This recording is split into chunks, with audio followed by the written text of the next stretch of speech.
I have spent 20 plus years developing and implementing successful fitness programs for the autism and neurodivergent population.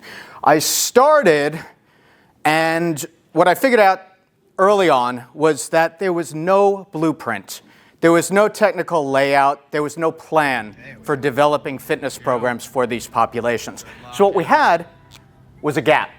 There's a gap between what we know to be true about the impact of fitness in people's lives, how it can benefit them not only from a physiological perspective, but from a cognitive and emotional perspective as well. So what do? We have this gap, and we know that fitness can make a profound difference in the lives of individuals on the autism spectrum and with related neurodiversities. But how do we get from not knowing what to do to having a program that is successful for any individual, regardless of whether we're talking about someone who needs one-to-one care on a practically 24-hour basis, or we're talking about someone who is wholly independent and highly motivated. So we need something that is scalable, that can work for any individual at any time in any type of environment.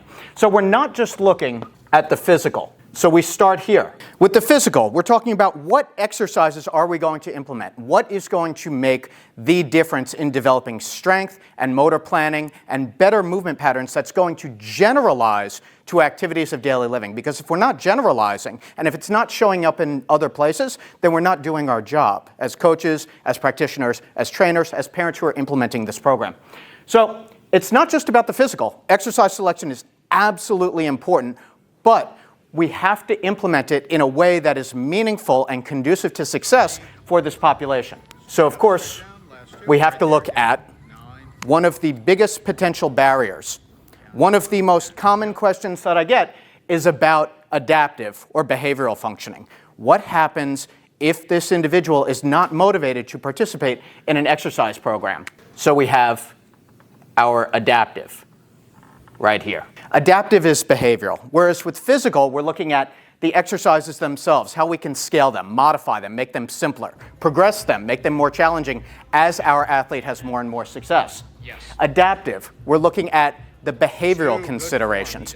Do we have a motivated and engaged athlete? And if not, which is often the case, how do we build a program that works for them? How do we, over time, get our athlete to not only participate in, but enjoy the fitness program? And then finally, we have cognitive. Now, with cognitive, we're not just looking at intelligence, because that doesn't tell us anything.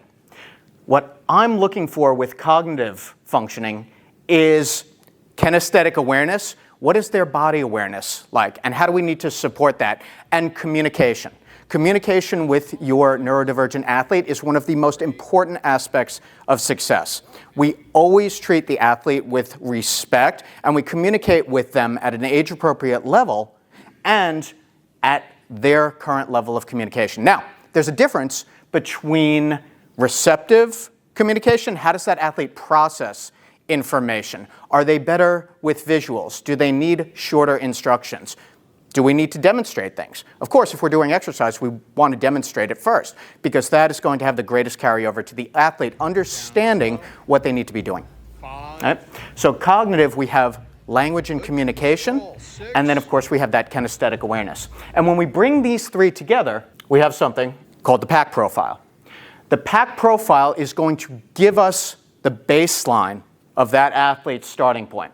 Where do we need to start physically with the exercises themselves? Where do we need to start adaptively with positive behavioral support? And where do we need to start cognitively with coaching and cueing? This is the roadmap towards fitness and adapted PE success for the autism population and the neurodivergent population as well.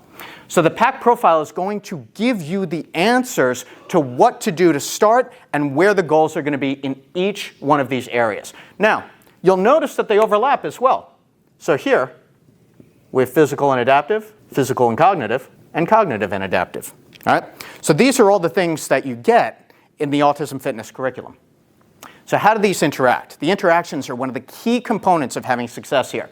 So with physical and adaptive, the more motivated an athlete we have, the better they're going to be able to perform to the best of their ability. Now, it doesn't mean that our athlete is necessarily going to master that exercise immediately, But it means that we have a better opportunity when that athlete is comfortable and focused and motivated to get the best possible performance out of them.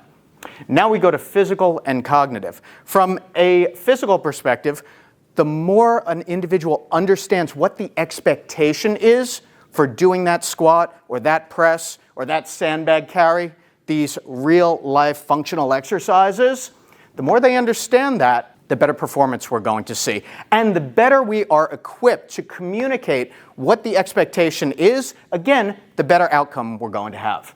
Finally, we have the communication and the adaptive component of this when we look at cognitive. The more motivated the athlete is, the more focused, and the better they are equipped to understand what's going on. The more they understand what's going on, we're going to lower anxiety and some of the major barriers that we have towards the individual participating in that curriculum. So when we're talking about fitness for the autism and neurodivergent population, we can't just look at one thing. Everything here has a critical piece in this program. The physical, exercise selection. What exercises are we choosing? How are we putting together a program? And at what level is the athlete able to safely and strongly participate in this program? That's going to give us our program design. Adaptively, how motivated and engaged is this athlete in the program? That's going to give us how we're going to provide the best possible positive support environment for that individual. And cognitively, how do we communicate with our athlete as an individual so that they understand and so that we can support their movement so that we have the greatest outcome possible? When we bring all these three together, then we can not only have a starting point, but we can set goals that will leave a meaningful impact for these individuals. Now, here's the thing about fitness. It's not often prioritized in the lives of individuals on the autism spectrum. However, if we look across the lifespan, what are some of the challenges that we're going to see into adulthood? We're going to see challenges with independence. We're going to see challenges with daily movement skills, activities of daily living. These are all the things for which fitness has a pivotal role in the lives of any human being. And when we prioritize fitness, then we have to decide how we're going to implement it. The PAC profile is the roadmap.